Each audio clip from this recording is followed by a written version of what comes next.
Welcome to the first Own Your Story. I decided that I really love helping people be creative. That's one of my passions. So it's hard in a live video to help you sing because I can't hear you. However, I can help you write if that's what you want to do. I've taught lots of people how to start writing, and they have gone on to write stories, and a couple of people have even started shopping around their books, which is fabulous. So I want to get started with helping you, if you're there, get to writing. Let's see, how's the best way to put this? The first thing I want to do is figure out whether or not you all are feeling creative. And if you're not, if you're feeling, oh, I worked all day, I'm tired, and I get it, how do we access that sizzle? How do we access that creative spark? So the thing for me to do, the way I do it, is I get up in the morning and first thing, I write. I don't give myself time to think. I make it immediate and I just go, okay, that's it. I have to do 500 words and there's no negotiation. That doesn't work for everybody. It happens to work for me. But the idea of making it something immediate, making it something so that you have no time to plan it, really strikes a chord with me. Some of you may have followed my, back in 2010, my goodness, it was a long time ago, I did a daily story that I wrote in just 1 minute. Every day for a year, I wrote a micro story, and I did it so that I could really improve my writing, and it revolutionized my writing. And so one of the ways I start every writing workshop I teach, or every writing class I teach, is through those micro stories. So that's what we're going to do. We're going to figure out a way to get you writing and get you thinking about how to form the beginning of a story. That's the big thing that I want to talk about today.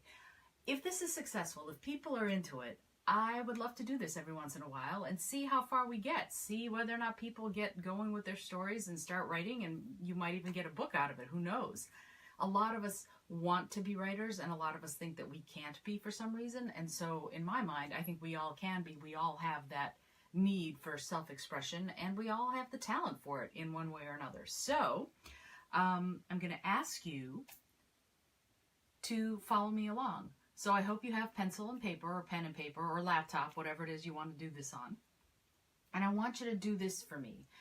I want you to not think. So don't think, just write it down.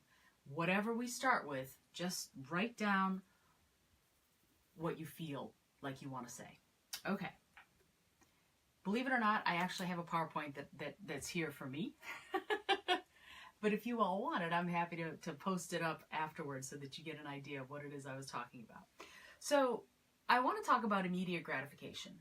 One of the things that happens is we start, but sometimes we don't start at the beginning, and that's okay. In fact, one of the best ways to begin a story is start in the middle of the action, start in the middle of something happening. But the question is, how do we do it? For me, it means not thinking too much about what you say at the beginning. If nothing comes, you just need to sort of say to yourself, if I were a person who knew what I wanted to say right now, what would it be? Ask yourself that question and then start something, because something will come. Even if it's, I can't believe I'm doing this, freaking blah, blah, blah, blah, blah. That's okay, because at least it gets words on paper, and before you know it, some kind of sentence will happen. But definitely you want to start the beginning of any story when something is already going on, when something's happening. I'm going to give you a word prompt, because anybody who's ever studied with me knows how much I love these. And I'm going to show you all these little cards that I have made. You can do location, see? Or you can do profession. It's kind of like the game Clue, right? Or you can do object. What we're going to do tonight is we're going to work on object. And here's what I'm going to ask you to do. I'm going to ask you to write something for a short time based on the prompt word that I choose out of these, I think it's 17 different objects. what I want you to do is use the prompt word somehow in your first sentence, but make sure that the prompt word is part of some sort of an action. So if the prompt word is river, you can say the river was rushing. You can say the small sailboat careened along the river. I don't care what you start with, but I want you to think about being in the middle of something happening rather than, philosophical statements like, it was the best of times, it was the worst of times. It's already been done. It's already been taken, so we can't really use it. And you want to avoid starting with a phone call or someone getting out of bed. The beginning of a book or a story is not well served with the beginning of an action. So you don't want to be walking into the house as the very, very first line, or, yawning because you've just woken up, or the phone rings at 3 o'clock in the morning. Those things have been done a lot, and so try not to do them. What I'm going to ask you to do is think about having whatever prompt word I give you be in the middle of the action. Use it in your first sentence somehow so that it gets in your mind what you're writing about. And if possible, have someone doing or saying something as part of your sentence, as part of your first sentence. And then after that, you'll notice that something else sort of slips in right behind it, and you will be able to go ahead and start doing something with it. So what we're going to do is I'm going to shuffle these puppies. They're not that hard to shuffle. They're just cards. And I'm going to choose one at random out of these possible objects. And here's what I'm going to ask you to do. I'm going to ask you to write for 2 minutes, and I'm going to time you. And so you're going to sit there. For those of you who are just watching, you're going to watch me sit for 2 minutes. Actually, I think I might try and write something too. And what I want you to remember about this object is, once you know what it is I want you to think very quickly before we start writing, what is it? Who might want it? Who wants this object? And what are they willing to do to get it? Those are the 3 things to sort of think about. Think about the object for a minute, get its description in your mind. If it's a guitar, for example, I don't know if you all can see the guitar, it's right here. If it's a guitar, you might want to envision what kind of guitar it is. If it's a car, you might want to think about what kind of car it is. Is it a fast-moving Ferrari? Is it an older model Chevy? Is it a Dodge Charger? They all connote some kind of person who might be driving them, for example. So think about all of that. I know I'm giving you 42 things to think about, but think about it. Think about what that object might be. Picture it in your mind if you can. And then think about who wants it. Who might want this object? For example, a Dodge Charger. Who might want a muscle car? Might it be someone who has always dreamed of restoring one? Might it be a 17-year-old who's just gotten his license? We don't know what the possibilities are, but it's all for you to imagine before you start writing. And then think about what that person or those people are willing to do to get this object. So I'm going to actually have a little timer. Hang on a second. Let me turn this on. Okay. I'm going to have a little timer for you all. I'm going to time you for 2 minutes. I'm going to choose the object. I'm going to give you a few seconds to think about the what is it, the who wants it, and what they're willing to do to get it. And then we're going to go ahead and start writing. And remember, first thing, what is the object? Who wants it? What are they willing to do to get it? And then in your first sentence, use the object word and have someone doing or saying something as part of writing about the object. Okay, so here we go. I'm going to choose this one. Okay, interesting choice. The word is bird. Okay, bird like Big Bird from Sesame Street, or like a bird of paradise. No, that's a plant. Or a peacock or a pigeon. You can even say pigeon or peacock. Doesn't matter to me. But the word is bird. You can use the word bird, or you can use a type of bird. Doesn't matter. So give yourself some thought. Who might be doing or saying something about it or with it? Or maybe it's the bird who's talking. We don't know. Who might want it? Is it a very rare bird that someone wants to take a picture of? Think about who might want something having to do with this bird. Is it a golden bird? Is it a bird that, you know, the goose that lays the golden egg? But also it might be a statue made out of all gold, like the Maltese falcon. I mean, heck, look at all the stuff that went on about that bird. And then what are those people, what are those characters willing to do to get it? So here we go. I'm going to give you a start, and on your mark, get set, pencils to paper, and go.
Ten seconds, everybody, if you're doing something.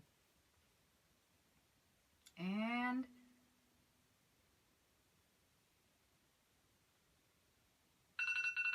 there's the alarm.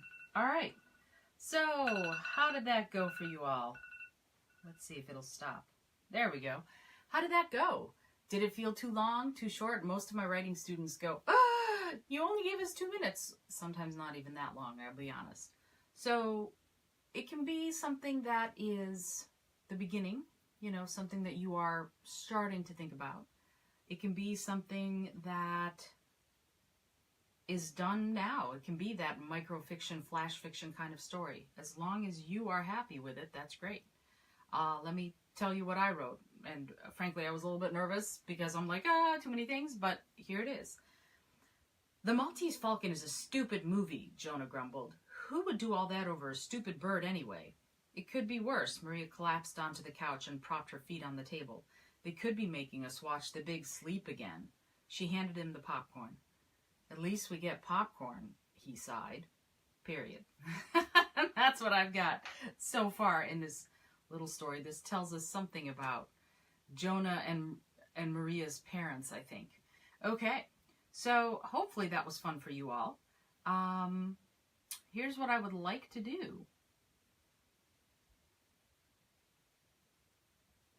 What I would love to do, if you're into it, is to invite you to see about what you wrote, see about what you want to write with it. And if you wrote something, and I'm actually hoping that there are some of you participating because this is fun. If you wrote something and you want to send it to me, I will give you notes. It'll probably be an MP3 of me recording something and saying, this is what you want to think about. I'm more of a talker than a note giver in writing. But yeah, I think if you want to send me what you wrote, I would be happy to take a look at it.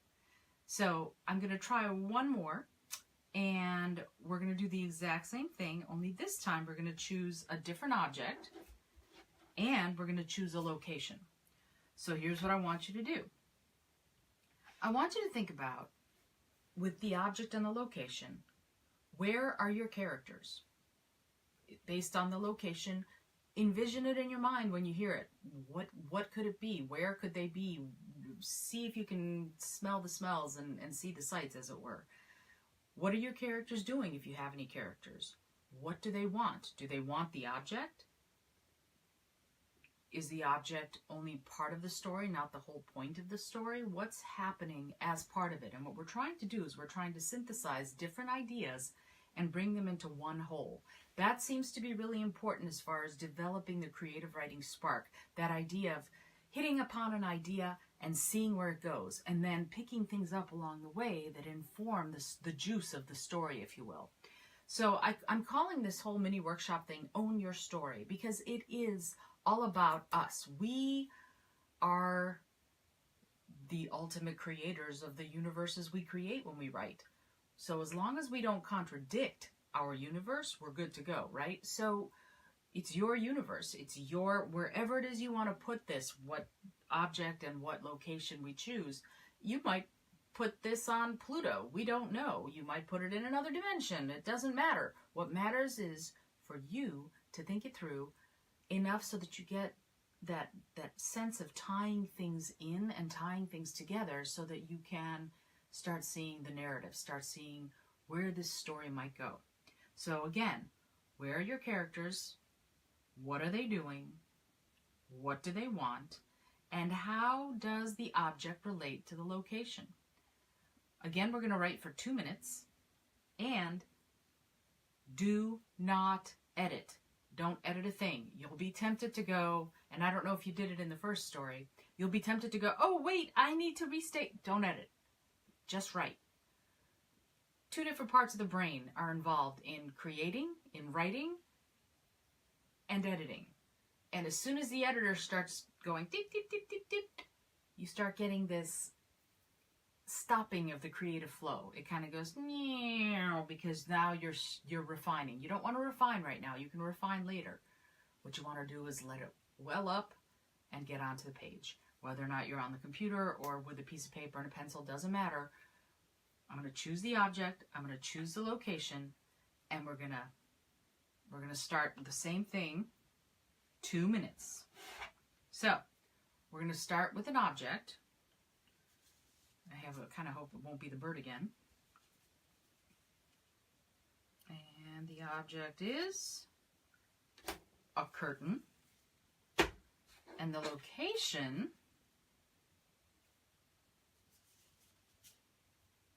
let's see now. Now, while I'm doing this, while I'm choosing the location, what I want you to start doing is thinking about curtains. Is it the curtain on the windowsill or on a window? Or is it the curtain of the mind? Is it like the Iron Curtain or the Alfred Hitchcock movie Torn Curtain, if you remember that? That was part of the Iron Curtain. Where is that curtain? What is it made out of? Start thinking about it. Think about colors, anything like that. All right, here we go. I'm choosing a location, and the location is... it's a little pedantic. I almost want to choose another one. Let's see, is there another one better? Okay, well, I'm going to give you one of 2 locations, I guess. You can either have a curtain and a store. There we go. Or a curtain in a theater. So whichever one you want to use, go ahead and use it. Remember, where are your characters? Are they in a theater or in a store? Doesn't matter. What are they doing? Are they taking their bows after a curtain call? Are they the ones responsible for pressing the curtains after somebody had messed them up in a theater? Are they laying out new fabric for curtains in the fabric store? What are they doing with the curtains in either the store or in the theater? Remember, do not edit. And I'm going to see if I can start writing something. And here we go. 2-minute mark, and go.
4 seconds. 2, 1, and time. All right. So finish your sentence. I'm going to finish mine.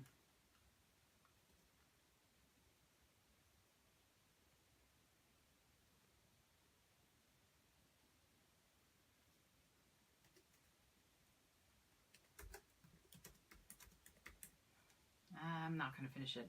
You'll just be watching me write. So hopefully that went great for you. It might be frustrating at first, but I want to encourage you to try a couple of more times. You can even use the same words if you want. So here we go. Let's see, what else do I want to say right now? Oh, yeah, if you get me what you wrote and you want notes on it, I'm happy to send them to you. I will record a little MP3 and give it to you so that you can use it and maybe do other things with your writing. I'm going to do this again. I'm going to do this more because it's fun for me. Hopefully you all had a great time. Drop me a line, if you will. Give me a comment and let me know if you liked it. Because I think that in some ways it's my life's goal to help everybody else, or at least as many people as I can, spark their creative fires. So hopefully this did a little something for you, and hopefully it was fun for you. How do you feel?